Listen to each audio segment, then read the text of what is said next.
So I've been editing in Premiere Pro for around 9 years now, which is kind of crazy to think about it. But here are 5 things that I want to see Adobe add, especially in 2025. The first thing I want to see added is going to be better color grading tools in general for Premiere Pro. Let's be honest here, Lumetri Color is a very good tool, but it's in no way a comparison to DaVinci Resolve. And if we're paying $70 a month for a complete suite of applications from Adobe, and none of those can match the free app of DaVinci Resolve, let's be honest here, we kind of deserve a little bit more in terms of color grading. I don't want to have to bounce my footage either through an XML or through ProRes files to a separate program as well, just to color grade. The second thing I want to see is a tracker tool in Premiere Pro. I literally want the same exact tool in After Effects to go into Premiere Pro. Like, let's say for something super simple, if I want to track a text to my finger right here for some kind of product shot or whatever it may be, I have to like bounce that footage into After Effects just to simply do that, as opposed to just manually tracking it in Premiere Pro and making it look all janky and stuff.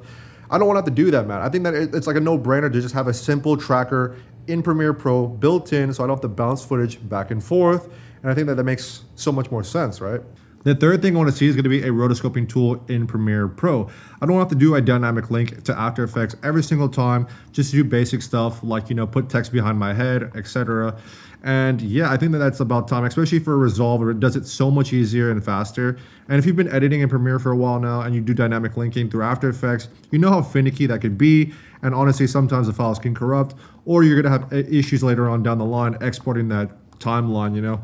But yeah, definitely a rotoscoping tool of some kind in Premiere Pro, sorry. The fourth thing I for sure want to see is an actual motion blur effect or toggle or something of that kind, as opposed to using the transform effect. I think that's just honestly a no-brainer at this point. So many people want motion blur, but there's no way to actually do it aside from using the transform effect, and still even that isn't really that good, in my opinion. The fifth thing I want Adobe to do is to fix the audio waveform issue for the audio waveforms not showing up on your timeline. That's honestly really problematic, especially if you're editing a lot of interviews and you don't want to have to restart your program for it to show up. And I'm not sure why this hasn't been addressed earlier, but then like, let's say if you're doing sound design and you can't see the waveforms to time it up to whatever you're doing, or if you're trying to sync up audio or whatever it may be, not seeing the waveforms is pretty annoying, to be honest. And it's kind of a no-brainer thing that should be fixed immediately, but it's honestly been there for years in Premiere.